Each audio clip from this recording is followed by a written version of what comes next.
Hey, peace and blessings to your fam. I hope you're doing well. This is Zion. I just want to take a couple of minutes of your time. I really want to talk to you about something that was like a wake up call for me. Um, I will not, of course, I won't name any names. I don't think that's necessary. Plus, I just don't feel the need to do it. Um, there's a elderly couple in my neighborhood, and the husband is struggling with cancer, and it doesn't look good at all. I mean, it really does not look good. And he is slipping away. And the wife, uh, she is his primary caretaker. She's been taking care of him for about 12 to 13 years now.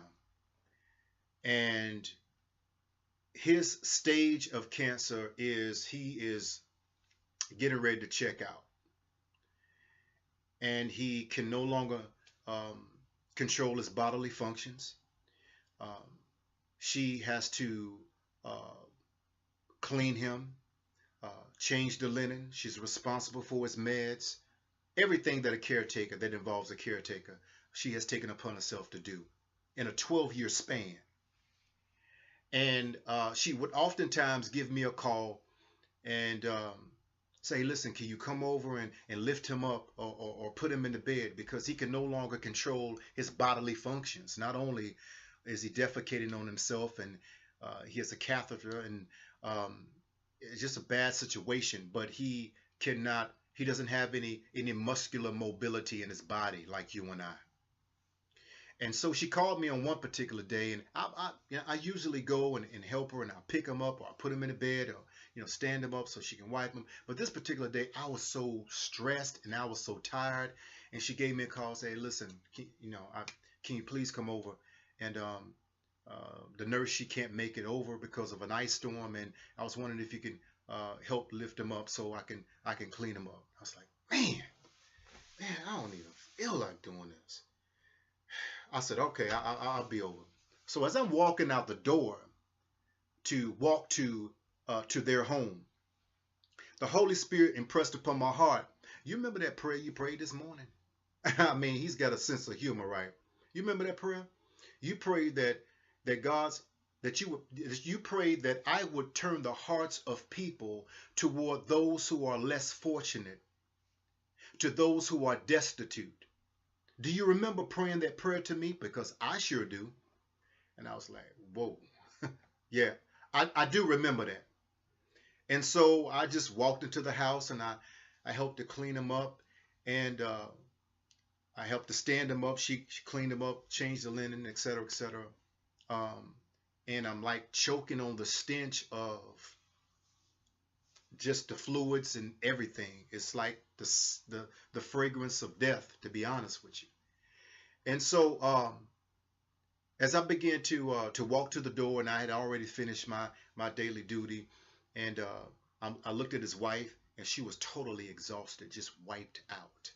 And I said, ma'am, um, you can get some help in here. And so she said, I've been doing this for 12 years, since 2006, and I'm just so tired. I'm so exhausted. I said, ma'am, I said, with all due respect, um, you really need some help. She said, well, he was supposed to go into rehab um, right after the hospital visit, but he said that I don't want to go to rehab. He was determined to not go. He said, I want to go home. He refused to go. And I said, that may be true. But you know something, ma'am, that you are his primary caretaker and you are responsible for him. You have the ability to make decisions, wise decisions, that he is incapable of making for himself right now. So it's imperative that you make those hard choices that are right choices. She said, I know, but I just didn't have the heart to take him to rehab. I said, yeah, but look at your heart. And as I began to speak to her, to minister to her, God began to minister to me. As I began to minister to her heart, God began to clean my heart from the selfishness and the self-centeredness that he had to deal with. And so I began to tell her that you have got to look out for you. You're standing in the way of a rehab facility that will be able to give him around the clock medical attention concerning his meds, concerning picking him up, lifting him up. Ma'am, you can't pick him up like that. And cleaning him up, they will be responsible for all of that. And you're actually impeding his ability to get the best health care that he can possibly get that you can no longer give him. And not only that, you're impeding your own ability right now to just rest and enjoy life because you're run down. She said, yeah, that's what my pastor said. Well, your pastor is absolutely right, ma'am. And I said, you know something? Jesus carried his cross to Golgotha on death row to be executed. But he didn't carry his cross all the way there. He stumbled and fell because he was fatigued and he could no longer carry the burden that was on his shoulder until a Roman soldier picked his brother out of the crowd to carry this other brother's cross to his execution. Jesus could no longer carry the weight. He could no longer carry the burden.